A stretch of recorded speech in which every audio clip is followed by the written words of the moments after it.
Good evening, ladies and gentlemen. Come to you live from the outskirts of the United States. It's the Gaming Saloon for August 17th, 2024. With your host, Peacemaker2448 and Ramp It Up Salon. Hi.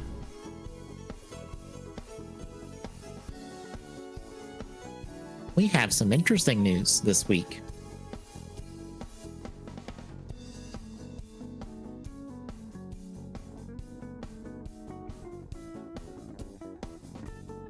No comment about any of the news? Not really, no. Fair enough. But yeah, we have that in the releases as usual. But first, Tommy, what have you been playing the last couple weeks? Not really a whole lot. I kind of finished out the battle pass for last season, and that was about it.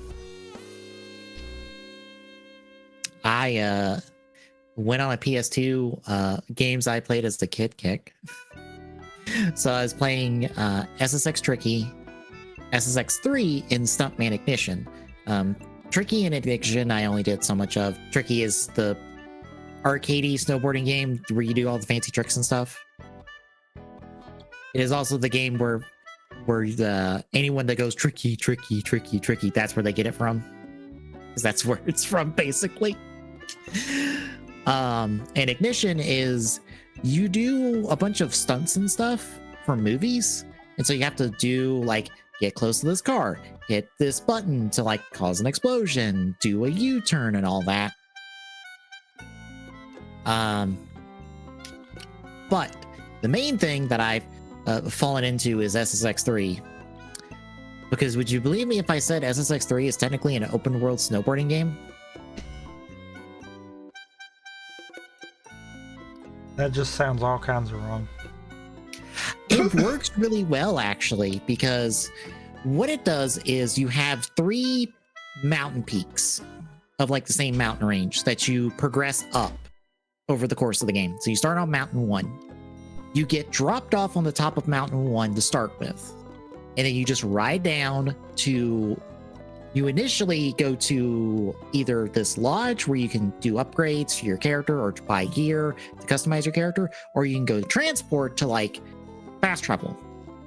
Here's the thing, you can fast travel from the menu, so it's kind of pointless for you to fast travel the snowboard all the way down to a fast travel station when you can just fast travel to any location.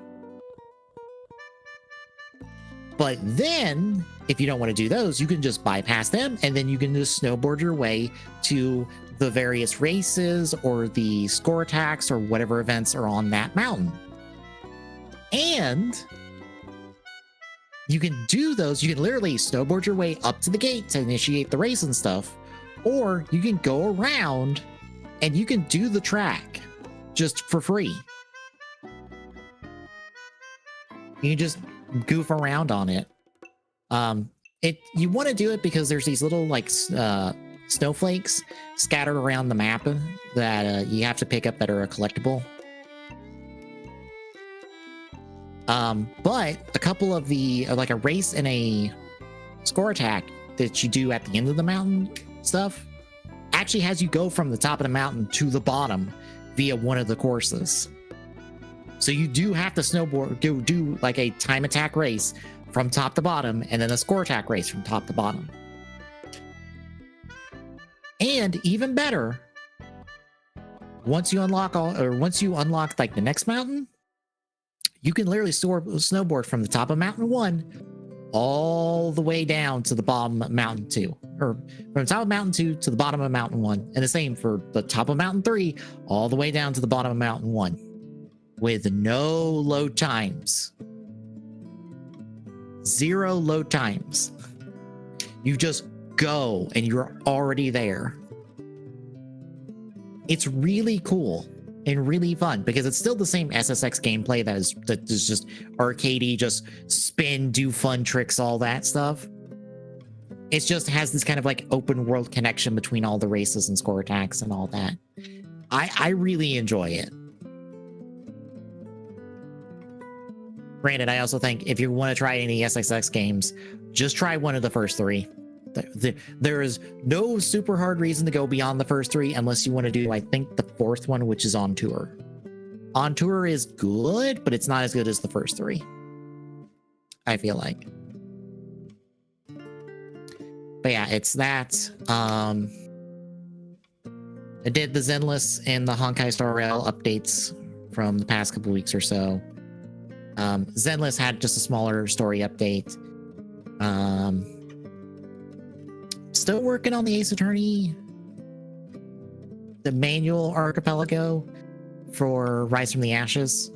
I have 2/3 of it mapped out. Would you care to guess how on par it is at 2/3 with the previous two cases? How? It's about equivalent.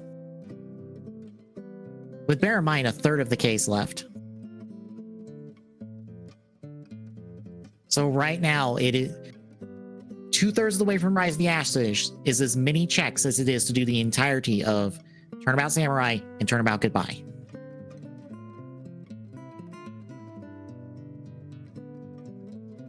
So it will be the longest case in Ace Attorney 1 by a good bit.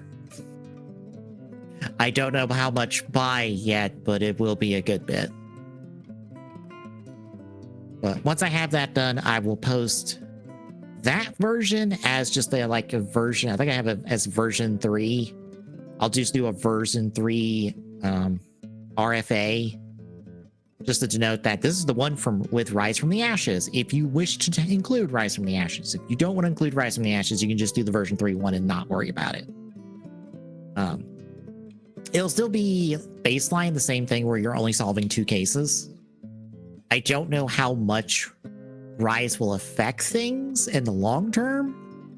Like in how many seeds, like how many times is it going to ask you to do Rise or expect you to do Rise first as well as one of your 2 cases over one of the other 2, which just have to wait and see.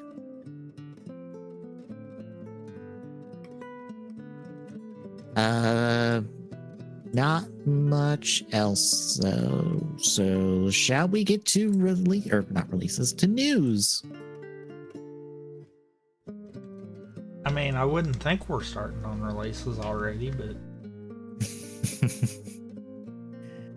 yeah. So, there's this report that has come out about the Switch 2, and I feel like there's a conflicting report from someone else that says otherwise. But essentially, it seems like we're expecting the Switch 2 around spring of next year. Either it seems like March, April, like maybe around there, according to the one report, and then this report says it's not going to be till like April, May, probably, maybe later.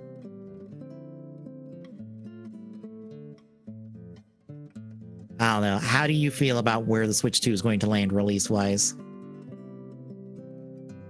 March. just flat out, it's going to be March. They're gonna follow the same pattern the Switch did because they saw success. Yeah.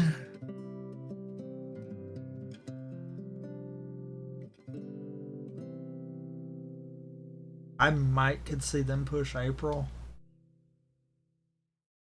Just because we might have stuff at the beginning of the year. Mm-hmm. And they might want that one last hurrah for the Switch, but I can't foresee it being middle of the year. It's gonna be early.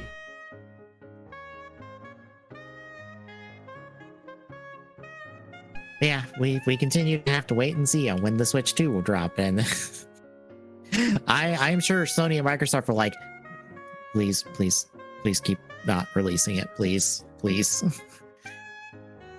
we need some way to make money. We need a reason for people to buy our box and not your box, please.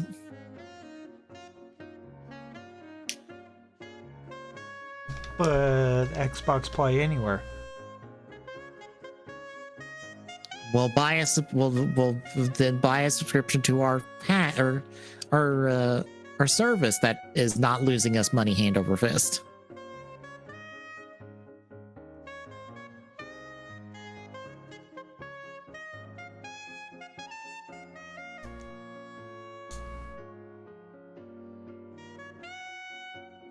look, I don't know if I've said this on here before, but the current state of the industry is Microsoft is trying to put out the fire that they have started in their home. Sony is trying to figure out where they want to go because they're lost, and Nintendo is just biding their time. Except here's the thing, you know, you said Microsoft's trying to put out the fire they started in their own home. Yes. Except for they're trying to put the said fire out with gas. I never said they were trying to put it out with anything that would be useful. I said they were just trying to put it out. Try being the key word in this situation.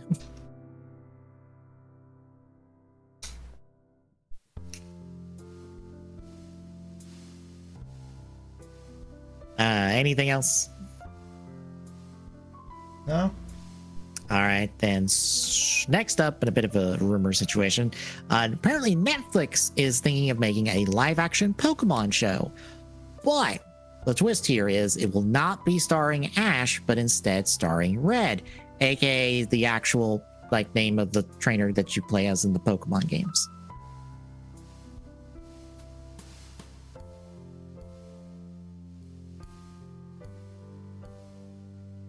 I think my exact response to this when I saw it posted elsewhere is this can be good, but only if half the gym leaders are working for Team Rocket and the Elite Four are eco-terrorists.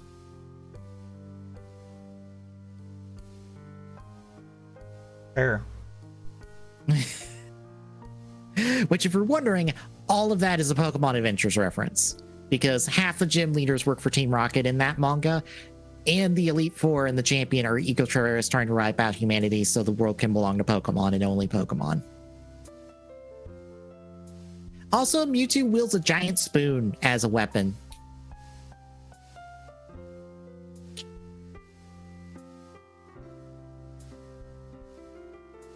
I don't think there's any other details and stuff on this. How do you feel? Time will tell. Yeah, it's not because this isn't the first time we've gotten something with focused on Red, because we had like a little mini series a few years ago that kind of just did the story of Pokemon of like Red and Blue, and so it was focused on technically Red and not Gary. I don't remember the name of it offhand, but like we had that, so like this doesn't even have to be an adaptation of Adventures in any capacity, which honestly I wouldn't be surprised if everyone at Netflix is just like, what the fuck is Pokemon Adventures? What are you talking about? I will also say, if they wish to do an older Red as a Pokemon trainer, we do have casting already for that. Because Tamari, his actor, shows up as a Pokemon trainer in the Detective Pikachu movie for like 0.5 seconds.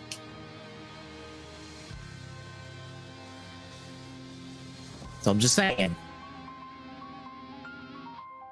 Anywho, since we were playing it earlier for the pre-show and stuff, Fortnite has its new Marvel season called Absolute Doom, with a big focus on Marvel stuff and Marvel characters. The trailer and stuff premiered at D23. In Fortnite, mind you, which didn't work for me, at least, because I don't know why. It worked for someone else. I don't know why. It worked for me. I sat by there. the time I hopped in, it was almost at the end, so I mean, I was there when it was supposed to start, like just a little bit, like kind of after it was delayed. All I got was a blank screen and then a we'll be right back screen. So I got nothing. I just sat in a chair and stared at a blank screen for like 30 minutes.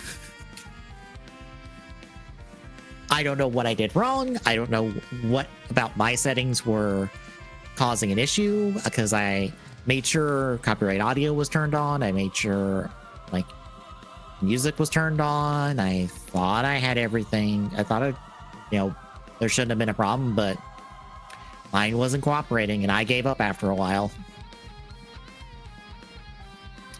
This was also the only video game thing at D23, even though as we've talked about, they have a pixel-based RPG on mobile in development.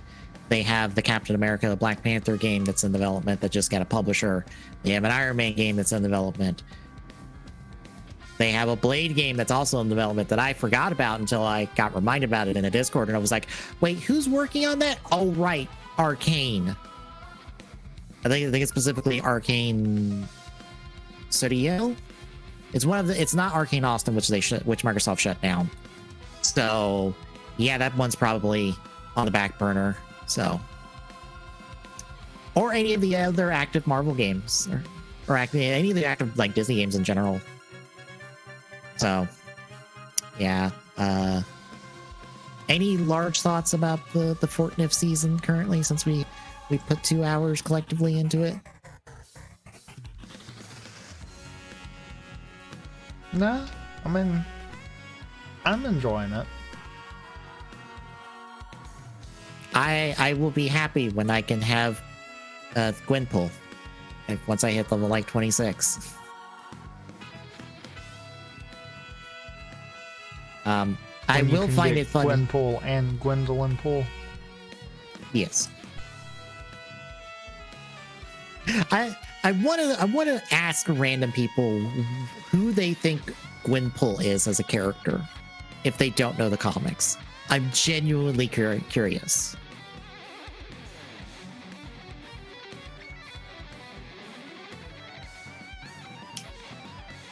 Because I'm pretty sure whoever gives an answer, they're gonna give the wrong answer.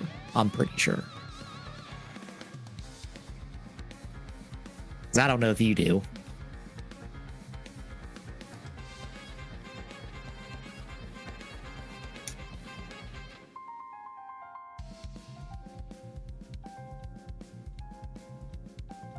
I'm gonna take the silence as nope.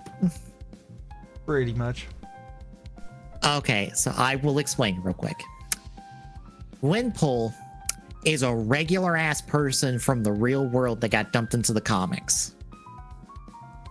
And can not only break the fourth wall, she's aware of it enough to manipulate it in order to do things like pass herself items from further along in the comic back to herself so that she can progress in the comic. I.e., she has nothing to do with Deadpool.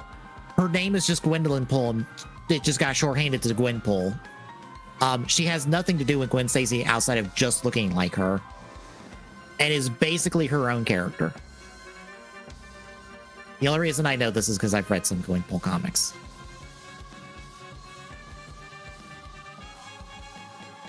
They get very meta, but they're also very good. There's a reason a lot of people like Gwenpool. Anywho, one kind of important big thing came out of D23 when it came to Fortnite in terms of news. So basically, from this season forward, items will no longer be locked exclusively to the Battle Pass. They can come back to the storefront. They do not have a specific time frame, I don't believe. Oh wait, no. They can come back to the shop 18 or more months after the Battle Pass in question has expired. So, like a year and a half later, they can show up in the shop. And it can be basically anything on the Battle Pass. So, outfit, back blings, pickaxes, emotes, instruments, decals, wraps, loading screens, banner icons, etc., etc., etc. I assume the only thing that can't come back to the storefront is V-Bucks, because V-Bucks.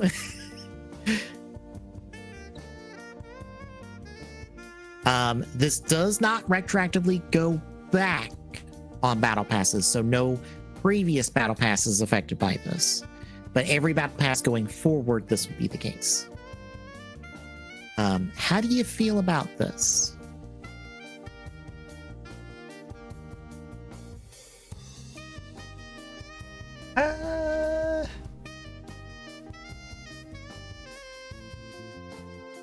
I mean,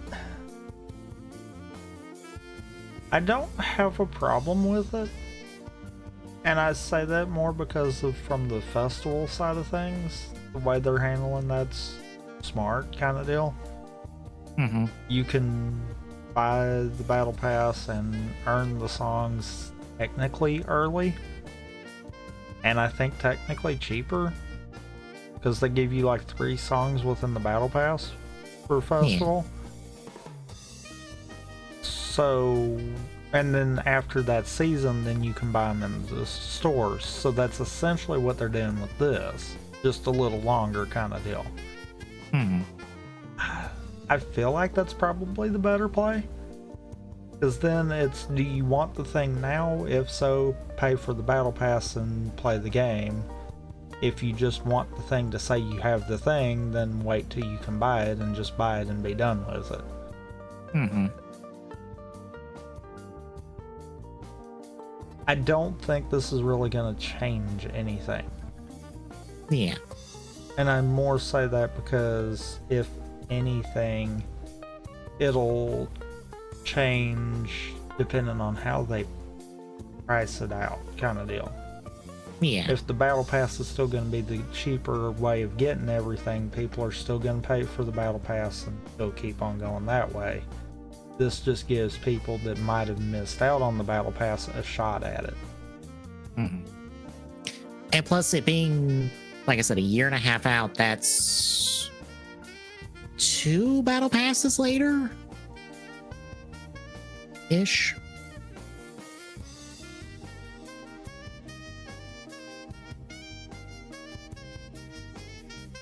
Think my math is right on that? I think you're wrong on that. Okay. I'm not sure how many battle passes later would it be that stuff from this, like, take right now. You got to think about it. After 18 months would probably be from the end of the season. Right. So you're probably looking at,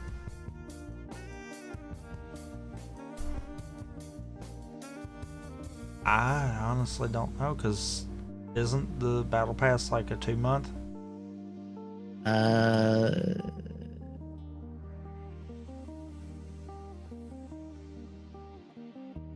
Let me look. So this battle pass, Absolute Doom, expires on November 1st. So it's Almost 3 months. It's 3 months. 2.5. Mm-hmm. So, and again, even if you bumped it up and said 3 months, that's 4 within a year, so that'd be 6 battle passes. Mm-hmm.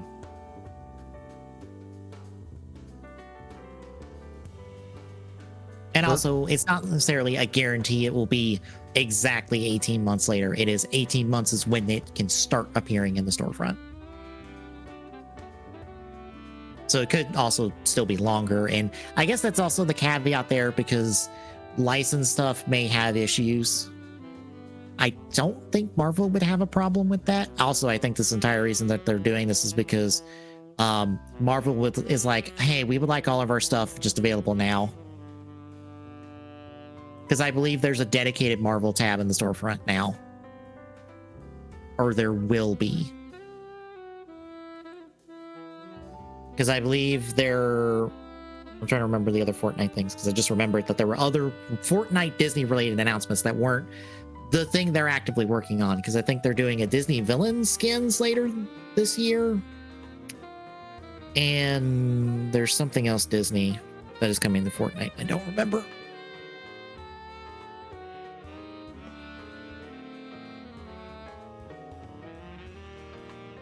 Incredibles.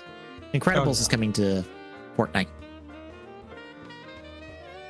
which is funny because that was Pixar's take on the Fantastic Four, and I believe 3/4 of the Fantastic Four are technically dead right now in the Fortnite season, because Johnny's heart is in the fireplace. The Thing is Doom's throne. Sue is either her corpse or she's alive and invisible in a glass box, and then Mr. Fantastic has been balled up and is in a trophy case, but he's alive because he's twitching.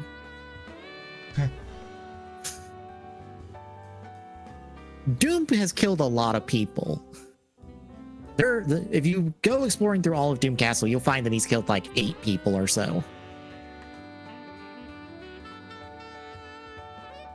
But yeah, I guess this all came about because Disney wants more Marvel stuff because they want more of that Fortnite money. Which is why this is starting with a Marvel season. But I'm also wondering if they won't apply this retroactively in the future. Some part of me kind of wants them to.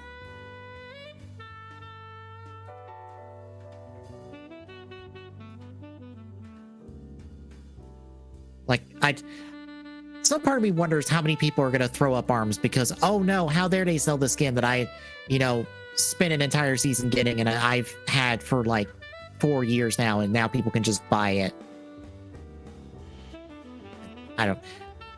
I wonder how many people are going to be upset like that. I would assume not enough to really matter, but still. Most definitely not enough.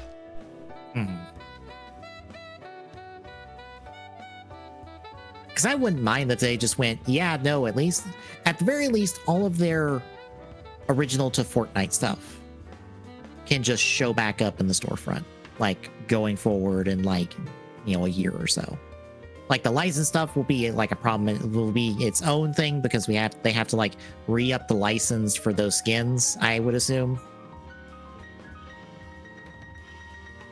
To resell them. I think they would. I think that's how that works. But if it's like the Fortnite original stuff, like, yeah, we'll just resell those just outright. If you want to pick them up, go ahead. If not, then you can just skip them. Guess any other thoughts? No. All right. In happy news, Tango Gameworks has been rescued from oblivion. The PUBG publisher Krafton has struck a deal with Microsoft to take the company under their umbrella, get it back up and running, bring people back on board after the studio was in the process of shutting down or kind of almost shut down. And additionally, they have acquired Hi-Fi Rush from Microsoft. They have not acquired the Evil Within or Ghostwire Tokyo, which are the other two things that Tango Gameworks has worked on in relation to Microsoft. So Microsoft still technically owns them. And it will be hilarious if Microsoft even bothers to attempt to make a studio to make games for them, like they did with Halo and Gears of War. But for now, Tango Gameworks is saved, and there is a distinct possibility of us getting a Hi-Fi Rush 2, just not under Microsoft's umbrella. How do you feel?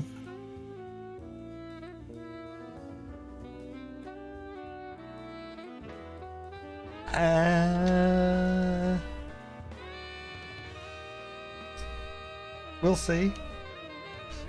Because that could be double-edged sword kind of deal. Yeah. I'll be honest, this is the first time I have ever heard of Krafton. And also, I didn't know PUBG had a publisher. I thought it was self-published, to be honest. I thought it was just an indie game that had no publisher attached to it. So this is the first time I've ever heard of this company in general, so we'll see. Next up, Activision has decided to be a dick because they are worried about something scaring away people from buying the Black Ops 6. So Little Mod community has been working on bringing Modern Warfare 2 multiplayer to the Modern Warfare remaster and kind of like updating it and polishing it, and like, and it is a mod project. It is completely free and like. But apparently, Activision has sent a cease and desist to say, no, don't. We'd like you to not take away money from Black Ops 6, basically. So yeah, it's a dumb. How do you feel? Meh. Fair. It's a fish. It is a coddy fish. It feels weird that it, like, cod is the only like fish around right now. It feels like, because Battlefield's not around. There's no Medal of Honor. Granted, I don't think I ever had a fish acronym for Medal of Honor. All right, last up, you've heard about the Borderlands movie, right? Kind of. Well, apparently it started off on Rotten Tomatoes at a 0%, and I think it's gotten to like 9% now.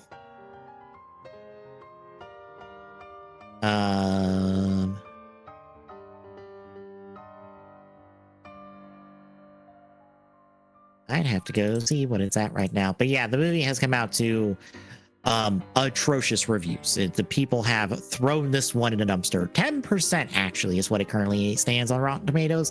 53% average on audience score. The 10% is from critics.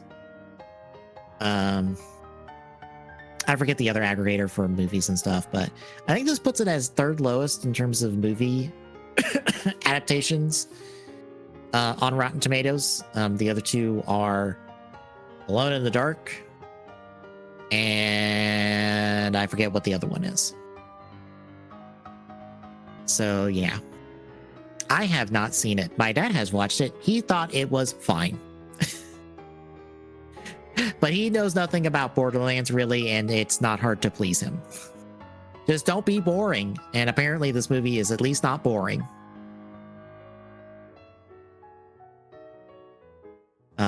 Has this changed your interest in the Borderlands movie at all?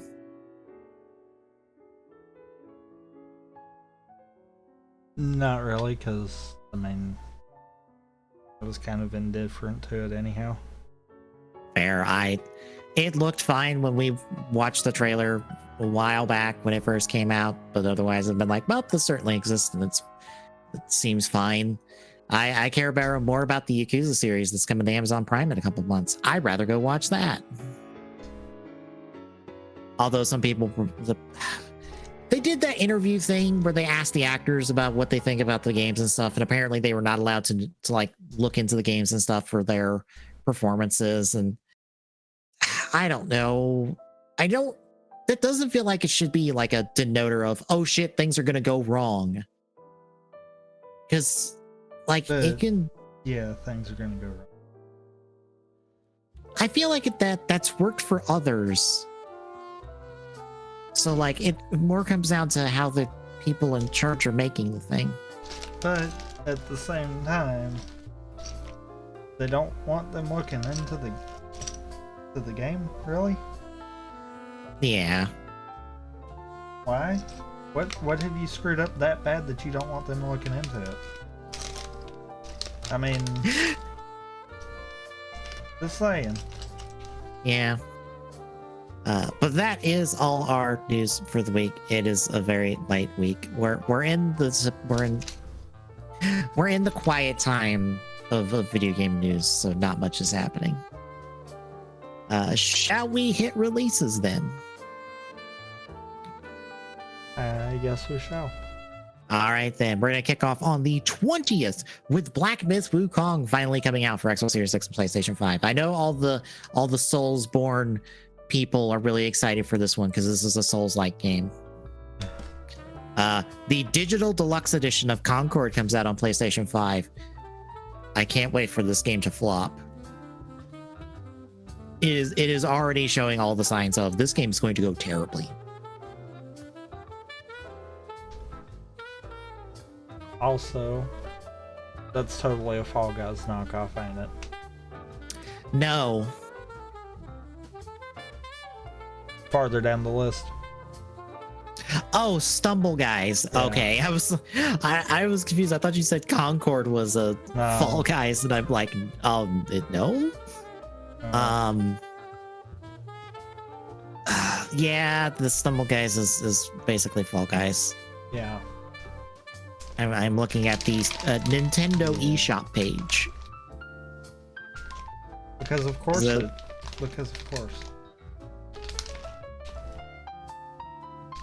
Let's see. We will go to.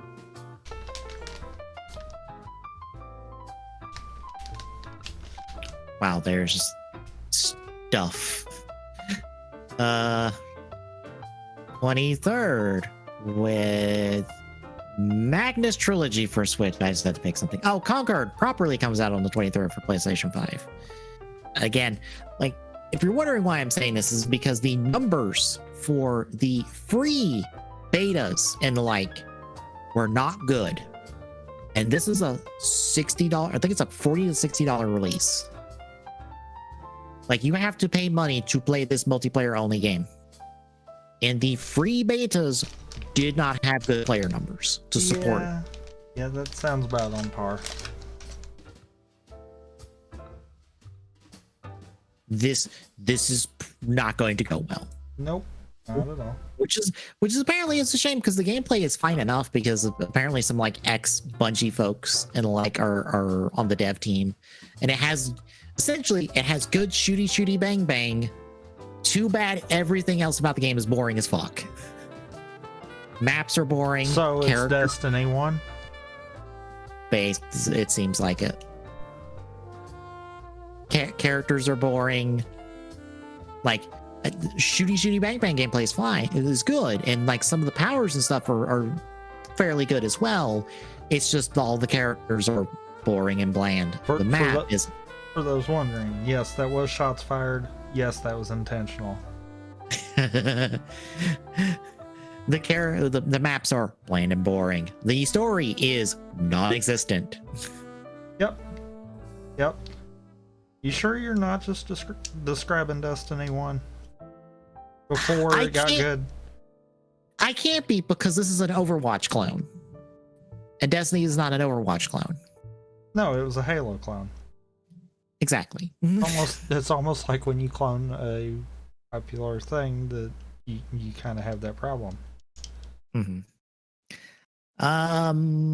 We will jump to the 26th with Operation Polygon Storm for Xbox One Series X, PlayStation 4, 5, and Switch. On the 27th, Age of Mythology Retold Premium Edition for Series X. Dead by Daylight Castlevania DLC for Xbox One Series X, PlayStation 4, 5, and Switch. Smite 2 for Series X and PlayStation 5. 28th, Visions of Mana Digital Deluxe Edition for PlayStation 5. On the 29th, Monster Jam Showdown for Xbox One Series X, PlayStation 4, 5, and Switch. I cannot believe that announced at D23 Expo is Disney is doing a Monster Jam movie featuring The Rock. Like, because I didn't see a logo or anything for it for a bit. I had to go, wait, this can't be the Monster Jam that I know, right? This can't be the Monster Truck League, like racing league that I know and that I have been to shows for as a kid. They can't be doing a movie on that. Sees the logo for it. No, that's their logo. No, this is a movie for that. What the fuck are they doing for this movie? Like, is the Rock driving a fake monster truck in the league? Is Gravedigger going to be an antagonist? I'm confused because they gave no other details. But I want to know. Anywho, we also have Gundam Breaker 4 for PlayStation 4, 5, and Switch. I would like to really play this because this is the new Gundam, basically like Muso game that lets you like custom build your own Gundams. I would like to play this on PC because it's also coming out on PC.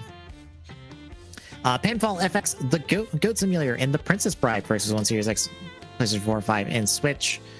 Vampire Survivors is finally coming to PlayStation consoles for 4 and 5.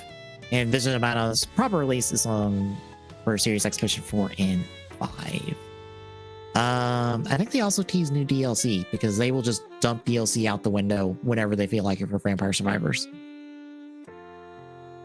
On the 30th, Star Wars Outlaws for Series X and PlayStation 5. Hopefully that turns out well. I'm hoping. I might be coping. I'm not sure. Yes, you are. The Stanley Parable Ultra Deluxe for PlayStation 5 and Switch. And lastly, on the 31st, Harvest Moon Home Sweet Home for Android and iOS. And that's about it. If you want to see the full list, it is in our notes. Any other thoughts? No. All right, then. In 2 weeks, we'll be back with this. But next week, we continue with more Kamen Rider Drive. Hooray! Yay. I'm going to double check and make sure it's actual proper episodes because we're not. I believe. Should be proper episodes. Yeah, I was going to say, yeah, it's not until the 7th week of us watching Drive that we are going to do something else. Maybe. Yeah. That's the question. For those wondering, the first 6 weeks, so we're on week 3 now covering Drive, which is 9 through 12. Week 7, well, technically, let's just say this. Week 8 should be us talking about Superhero Tyson GP, which is the one of the few Superhero Tyson films we have not talked about on the podcast in any capacity. It's also still not one of the good ones. I think there's only like one good one, maybe. I think. Did we decide No. Zed was a good one? No. I don't remember. No, I'm pretty Okay. sure we decided that there hasn't been a good one. That they didn't need to keep doing it. But I think Zed might have been the tolerable one. Okay. I was like, I remember one of them not pissing me off. And it's Zed. Because the original is boring and garbage and takes an eternity to get to the thing that everyone likes. That's the thing I don't get. I know people like these movies. And I know people like the last like half hour of these movies. But I'm just like, why do you give these movies a pass? They are so boring and they take forever to get to the thing that you care about. They take an hour plus to get to that last 30-minute throw all the action figures on the screen thing. They are boring ass bad movies until then. It can't make up for that last 30 minutes, cannot make up for it several times over, right? Am I crazy? Anyway, we're going to be covering GP. And then episode 9 is us covering the Yongo miniseries because it's the only good thing to have ever came out of any of these goddamn Tyson films. Ever. And Period. I still haven't watched it. Fair. Because it's like a 4-episode like net series, basically. It's like the Type Secret and like the other stuff. But also, we kind of have to watch the Yongo Net movies because of how GP ends. I mean, we Because- don't have to. I know, but for continuity purposes and plot purposes. We don't have to. Look, Yongo's good, I swear. I've watched Yongo. I think Yongo's good.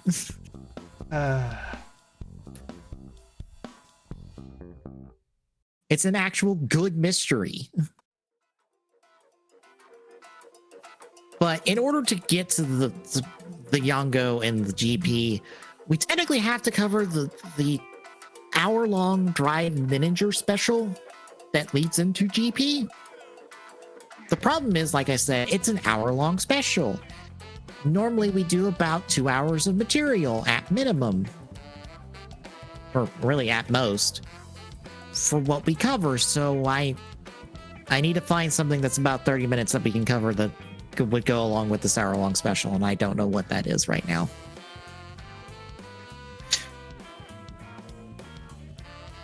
So stay tuned for that.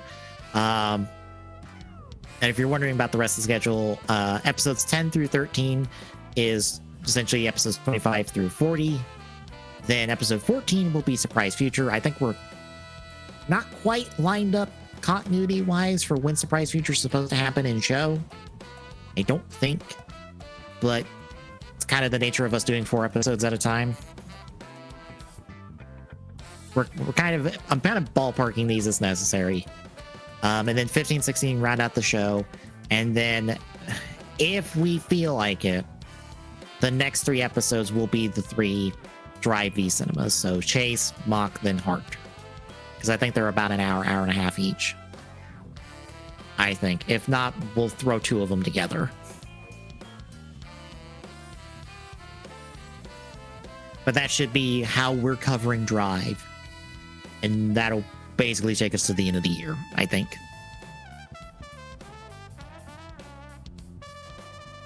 Anywho, between now and us continuing Drive, tomorrow is something? Some variety? Yes. I don't know yet. Okay.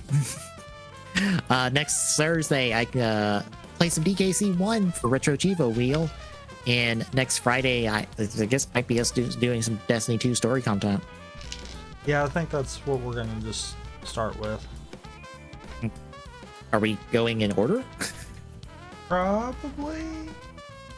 Because I think we can do a mission from Forsaken, because it's on like the timeline thing. And then it's whichever expansion is would be next after that we can do. Yeah. I think that's Moon Haunted. Is it Moon Haunted? I'd have to look. I had it all mapped out at one point. Okay. Some part of me is like, it's Moon Haunted, then it's Witch Queen, then it's Lightfall, and then it's Final Shape. Which we're not there yet. Yeah, right. I just don't remember what the Moon Haunted one is besides it's Moon Haunted. I don't remember the name of it. But that is the week ahead, folks. So if you like what you're seeing, drop a follow. Really appreciate chipping away that feel to go at TJ's Network on Mastodon on social and at TJ's Soon Twitter and Blue Sky. We'll give you updates on when we go live. Next Measure Point Discord and chat. This is listening. Drop by, say hi. We'll see you tomorrow, folks.